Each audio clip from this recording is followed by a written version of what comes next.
Welcome to the Lighting Fires podcast, supported by Henley Business School.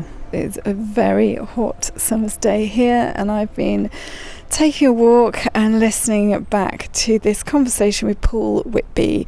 Paul is a passionate ecologist, business founder, and he actually has very recently sold his business in a way that has really worked for him. So we'll talk a little bit more about that, because when we were working together, he was growing a business really fast at a very challenging time. And we talk about the difficulties of that around staying profitable as you grow.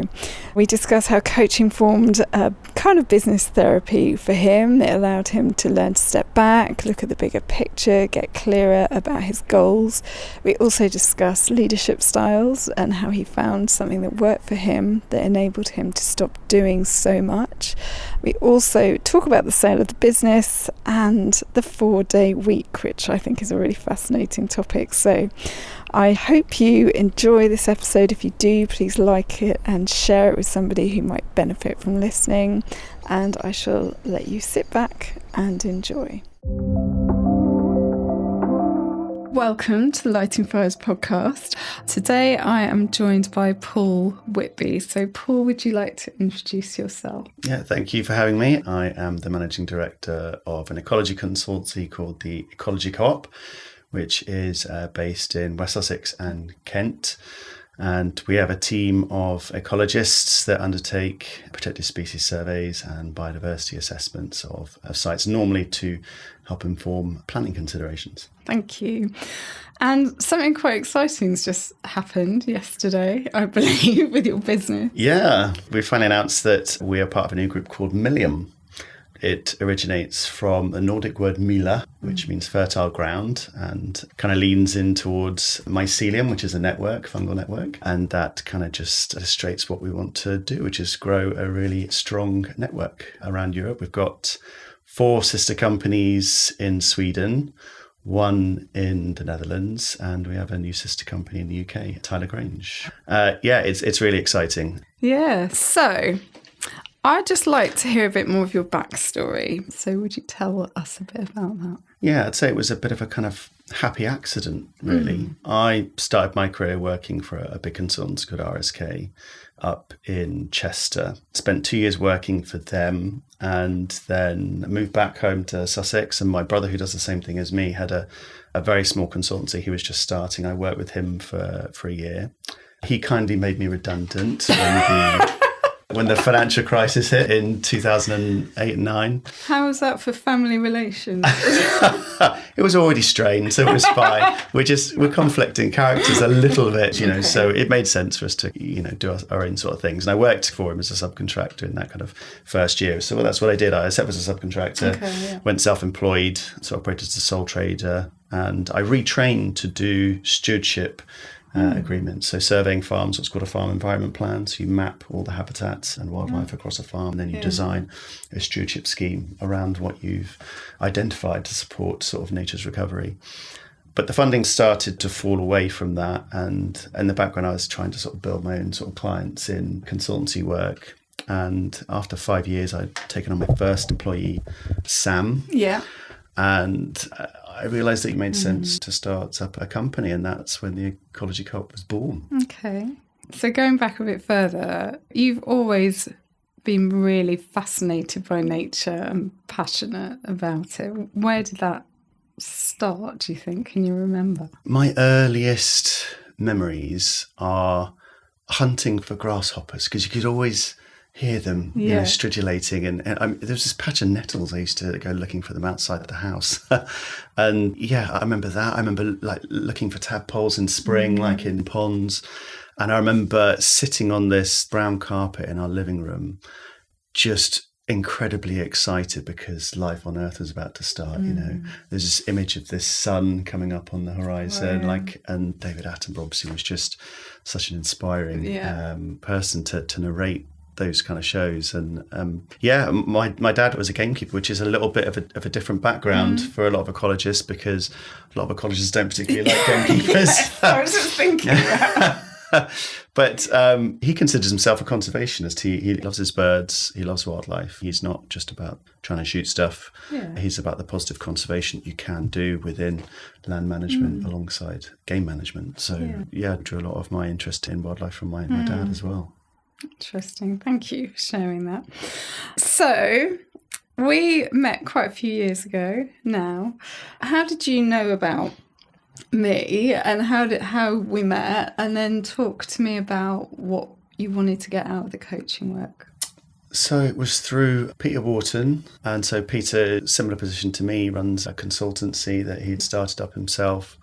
I think at the time I was working to help him out. He'd lost one of his principal ecologists and he was short on a technical specialist to sort of help guide his team at the time. And at the same time, I was feeling a bit sort of at sea with where I was in managing my business. And he recommended getting in touch with you and said that he'd found it fantastic in deciding his direction and making his next decisions. So, and that's what I was. I knew I needed to make some changes and kind of steady myself a bit. And that's when I reached out.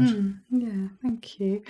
So Pete is actually the first episode of the Lighting Fires podcast. So he's been a big part of this. And we now have a lot of friends and colleagues in common. So let's talk a bit about the coaching then. So when you came to me, if you don't mind me sharing some of the things that we initially talked about, was that you wanted some support around management. So I remember you saying that, perhaps I need some managing, as in I think I need to get somebody in to help organise the business and the team and perhaps yourself. And I remember you feeling this real pull between still loving doing the technical work, but knowing that you had to also be a leader and a manager, and the tensions between those things, and also wanting to find a better work-life balance. Because I asked you how many hours a week do you work on average,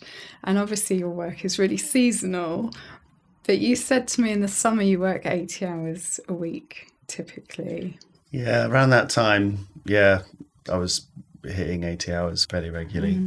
The nature of the job is that if you're out doing 3 bat surveys a week, you'll be staying up till somewhere between 10:30 and midnight. Yeah. I also do dawn breeding bird surveys, so they're thrown in, getting up occasionally at sort of 4:30 in the morning. And trying to fit in, of course, all of the various admin and project management and dealing with clients and writing reports in the daytime. So it could become a real slog. And it would just, I think after kind of COVID, I went into a bit of a kind of a siege mentality.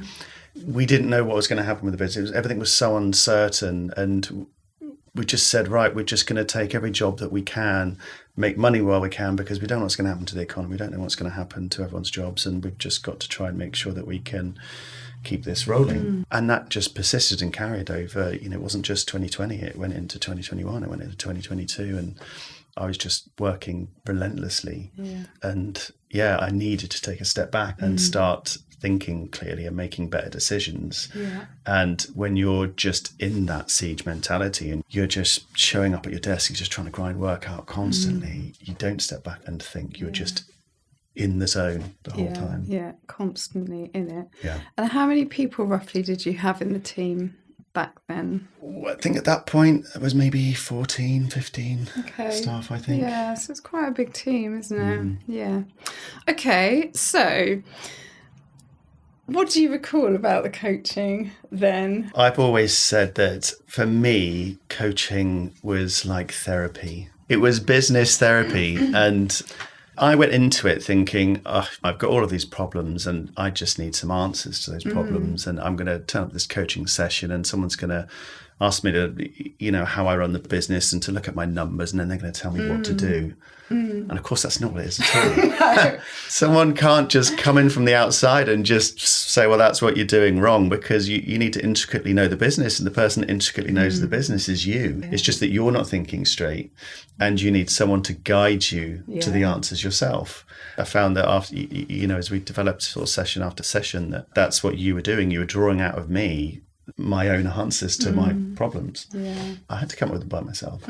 Also, you're then invested in what you come up with yourself a little bit more. So if you do just a few sessions in, just right, here's a strategy, go do that, you know, I don't think that would work, would it? So of course it made sense that it's interesting though, isn't it? Because I think this is a common expectation when people have a coach, is that actually they're going to kind of tell you what you need to do. And I do try to explain that when I meet people before we start the work.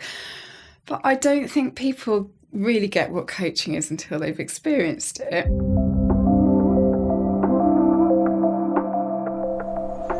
If you're listening to this and you're interested in training as a coach, I can highly recommend the Professional Certificate in Executive Coaching, or even the Masters at Henley Business School. It is the best investment I have made in myself and my business. The course is led by research, so you know it has academic rigour, and the tools and techniques you learn are highly practical. You get the opportunities to practice, you build confidence. I also gained friendships for life, a community that's continued to support me. I can highly recommend it. So if you decide to take the plunge and contact Henley, do mention the Lighting Fires podcast. So let's get into some of the specifics. Is there a standout memory, something that you remember created a bit of a shift or a change, something that was useful for you? I think the most useful thing for me, to be honest, wasn't like any one decision that was made. It was more in me learning to mentally step back and being able to switch off to just desperately doing reports and answering clients' questions and managing people, and actually, no, you need to step back and think about the bigger picture and you know what your goal is.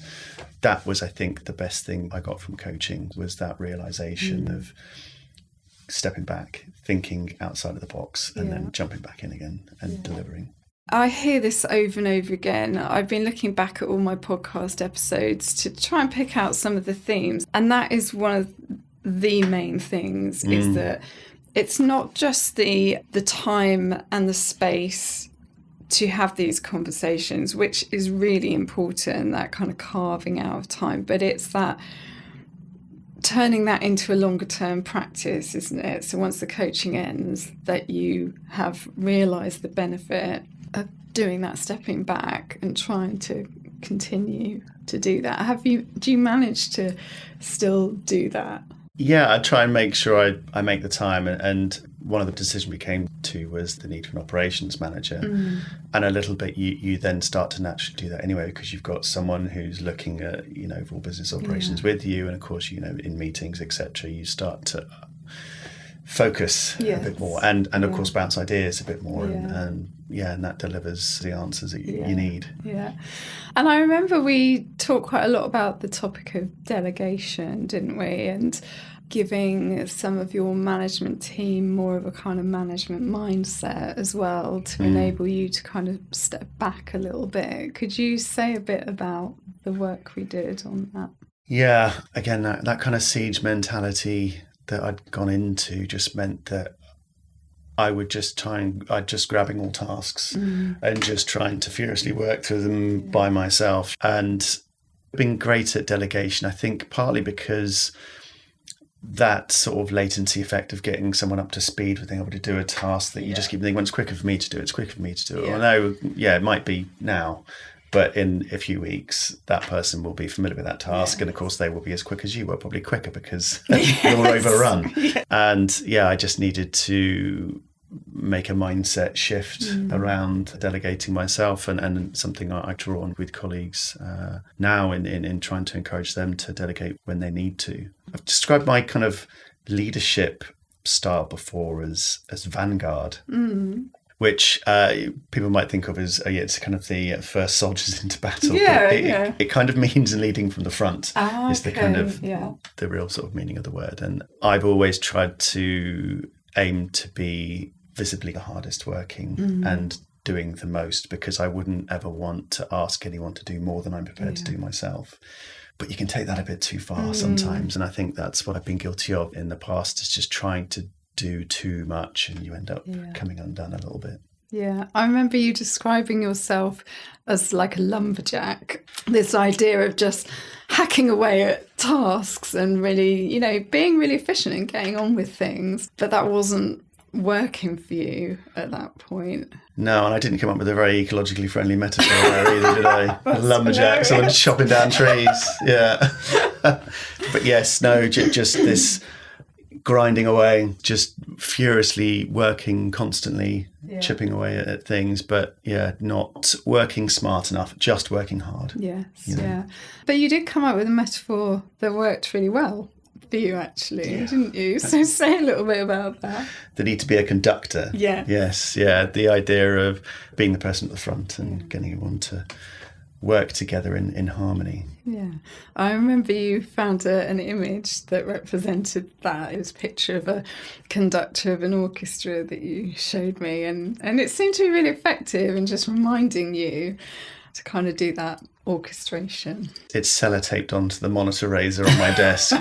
So I just try and remind myself every now and then that I need to be the conductor. Yeah, that quite often happens during the coaching work that I do, that when people are working on a task, in fact, even delegation, this has happened before, people have found it really useful to think of an image and metaphor and then actually find one on Google or draw one and print it out and continue to have it on their desk or on the wall behind their monitor, and that has been really helpful. Yeah, I've got a framed speech by Theodore Roosevelt on the wall called The Man in the Arena. Oh, okay, I don't know this. No, it's brilliant. It comes from the film about Nelson Mandela and the South African Rugby World Cup in 1995, and Mandela gave the speech by Theodore Roosevelt to the captain of the Springboks ahead of the tournament, and it's a really inspiring speech, but it's all about, like, it's not the critic that counts, it's the man who's actually in the arena, who's striving and erring and doing their best.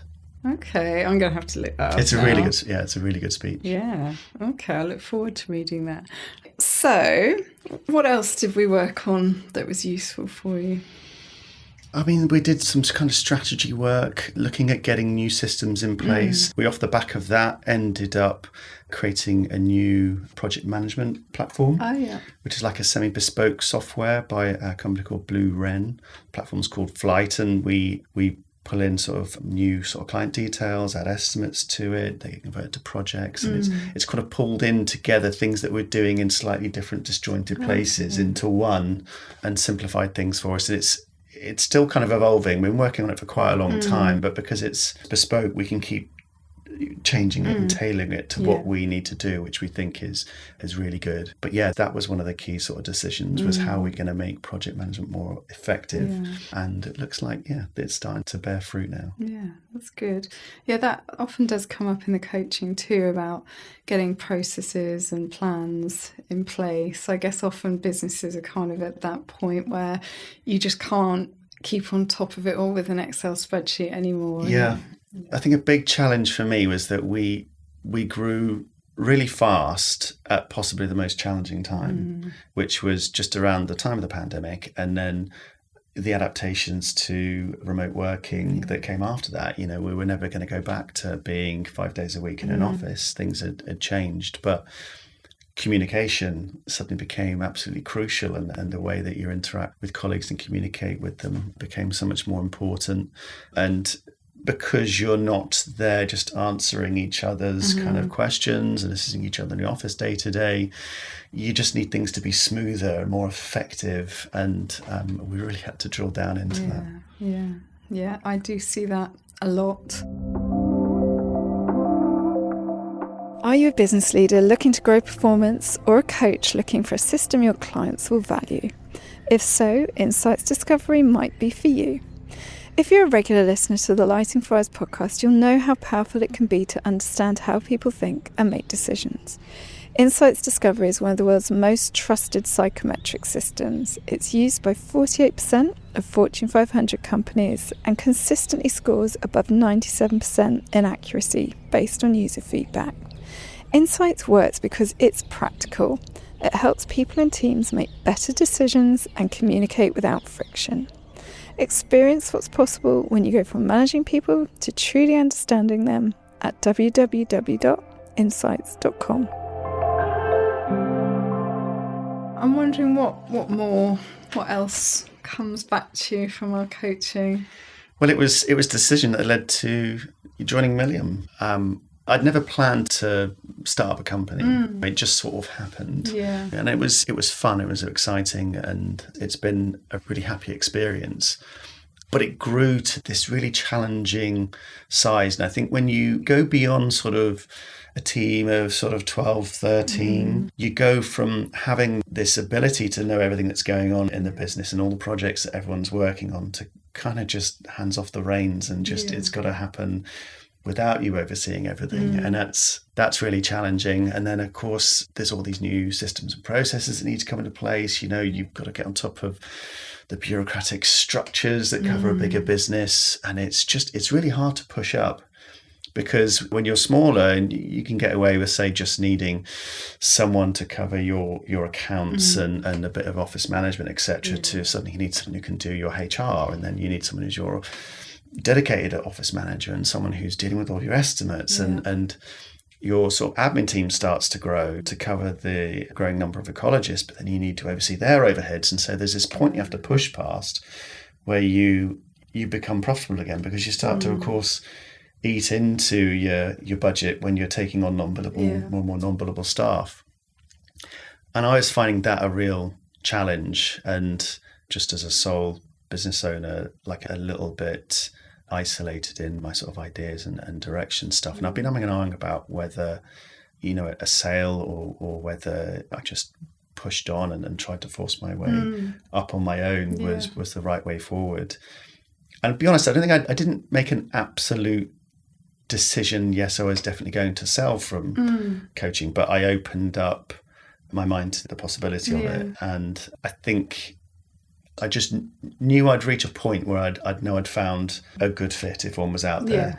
Lots of people who are in my industry are getting approached at the moment. It's a real growth industry, and if you've got a business of 10 plus, probably you've been approached by an investment company who wants to buy you at this point.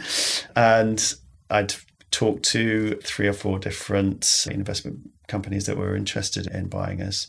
But when I was approached by Fidelio, who are the investment company behind Milliam, I knew pretty early on it was a really good fit, because it wasn't just about here's some money to buy your business.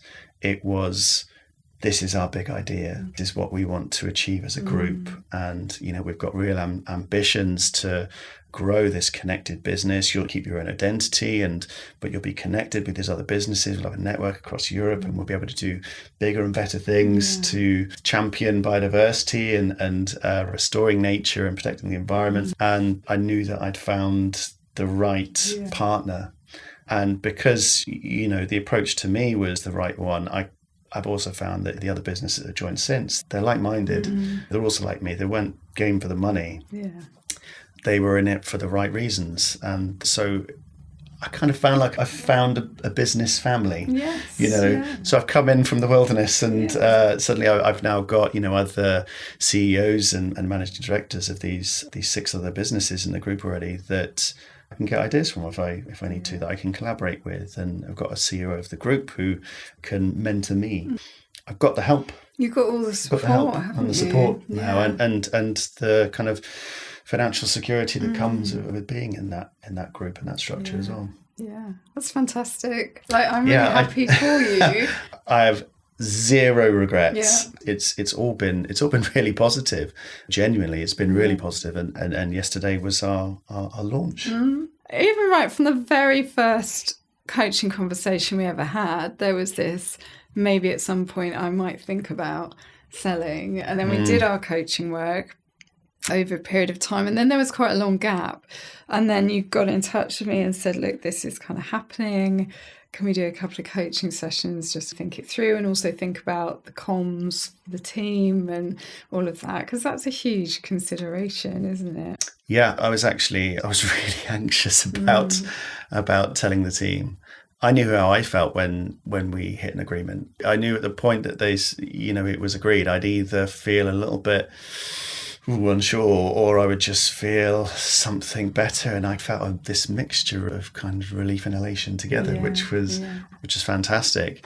And I'd already spoke to like a couple of colleagues and sort of senior leadership team, and they'd worked with me on asking the right questions ahead of reaching an agreement. And so I didn't do it in isolation from the team. I did it with a few of them. But yeah, obviously I had to hold this meeting and make a presentation and tell them that we were going to become a part of this new group. And it went down fine. A couple of them admitted to being a little bit unsure about it, but I think they could see the opportunity. And I think they also knew that it was going to be a good thing for me. Yes, yeah. I could see perhaps that, it was difficult for me riding solo a little bit in managing the business. And yeah, it's been good ever since. Yeah. And for them, I guess there's potentially opportunities to travel and do their bird surveys in other countries, for example, that kind of thing. I was on a call yesterday with someone at one of the other consultancies who might be coming over to the UK and spend some time with us and help us with some bits of work. So yeah, there's more opportunities for us to do more of that work in the future, which is really exciting. Yeah. I can see a difference in you from the Paul that I first met, who was pretty exhausted and overwhelmed at times, and you just had so much going on and you were doing these really long hours, and suddenly you now have this kind of, like you say, this kind of work family around you and this ecosystem around you, and it's brilliant. Yeah, I have my evenings back. Yeah. I still probably work a little bit more than I should, but it's a little bit my nature. I think I always taken a bit more than I should, just because that's who I am. Yeah. I'm working less hours and I've definitely found a better balance. Yeah, good. And I think it's really interesting that you found this kind of an organisation that's really tied in with your sense of purpose. Because we did a bit of work, didn't we, towards the end of the coaching around your purpose. And we talked about how you, through your business, have helped create lasting friendships for others. So that's been something you contributed, enriching the lives of others by creating a beautiful space, which is where you're based in Sussex. And you created a why statement. Are you happy for me to share? Go on. Okay, yeah. So you talked about enriching, enabling and inspiring so that you can help to develop, grow confidence and appreciate nature. And I think the thing that really struck me was when we were having some conversations around this, you talked to me about the David Attenborough programmes that you'd watched as a child and your excitement of kind of coming downstairs and watching that.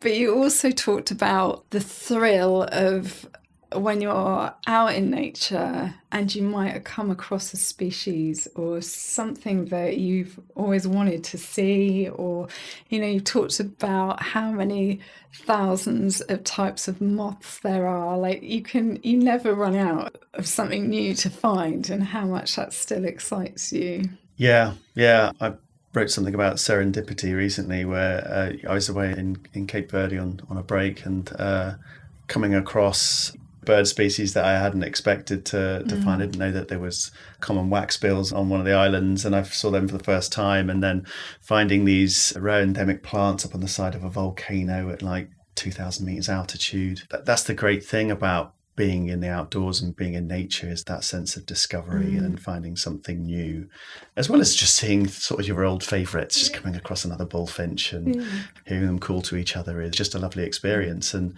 I think through the work we do, that's something that we can build into development, is these opportunities for access to nature. It's lost from so many people. They live in such urbanised environments with not enough green spaces, and you don't care about things you don't see enough. But biodiversity is so important to every single one of us. We can't survive without it. And the climate crisis and the biodiversity crisis are absolutely intrinsically linked. If you harm one, you harm the other. They have to be supported by us together. And the restoration of biodiversity in the UK is absolutely crucial to our well-being and to ecosystem function and our lives. Yeah, absolutely. Yeah. So, anything more you'd like to share about the coaching? Look up Lighting Fires and contact Julie. No, just if you're struggling, particularly I think with a growing business, it did a lot for me. It was quite transformative for me. It's someone else to talk to and step outside the box and think in a clear space. And it's not, like I said, I mean, I can now feel like I'm able to step outside the box and think for myself a little bit. But you were coaching me to find my answers. Yeah. You're guiding me by asking the right questions to find the solutions that I needed. And that really helps. Yeah. Really helps. Good.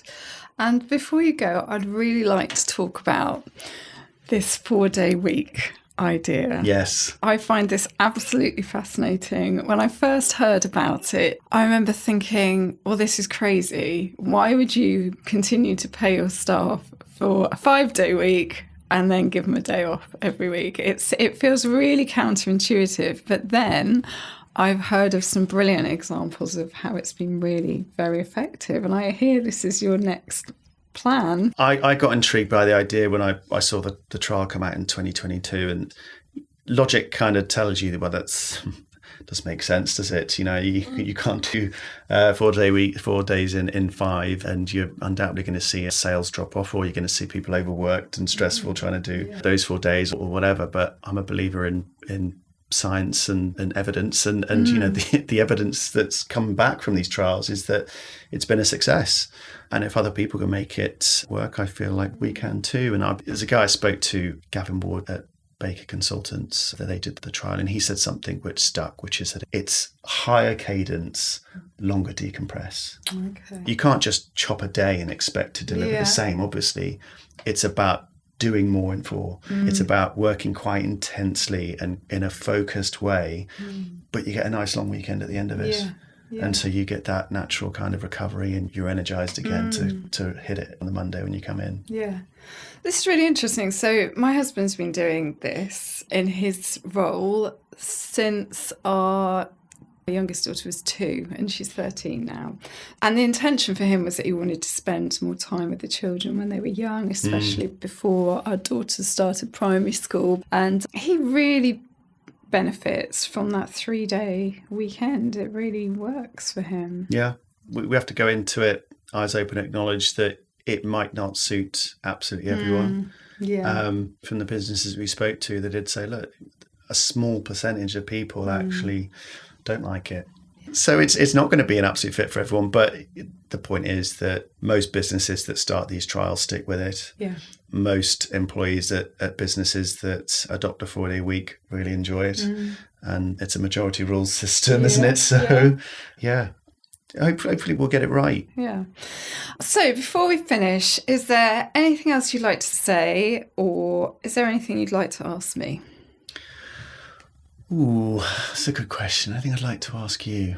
Yeah, I think maybe what's been your most challenging coaching experience? Have you ever come across any real brick walls?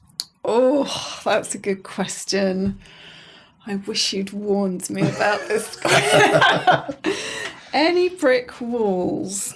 So I've definitely come across some tricky characters. And sometimes I guess the chemistry just won't be there between you and the client either. Well, you've got the full spectrum, haven't you, I guess, across so many different business types as well, of course, that you come across. I mean, I can imagine someone managing an ecology consultancy is probably very different to someone managing a, manufacturing business or something. Yeah, exactly. And I think for me, I probably seek out businesses or clients where we have something a little bit in common. So I remember actually reading a really brilliant book called Essentialism about 6 years ago. I think it's fantastic because it helps you really get to the core of what it is you want to do in your business or in your life. And I remember coming up with some criteria of the types of clients I want to work with. And I felt very strongly that I want to have medium to long-term relationships with the clients I work with. But also I wanted there to be some kind of perhaps maybe ethical connection, or I became clear that certainly I would like to work with companies that had a sustainable kind of approach to business in terms of the environment, but also, all meanings of the word sustainability. So I think there's something about picking a little bit the types of people that you want to work with, because that helps to make it successful as well. Yeah. Well, investment in the kind of businesses that you feel you've got a connection to. Yeah. Thank you, Paul. I've really enjoyed catching up. Thank you for having me.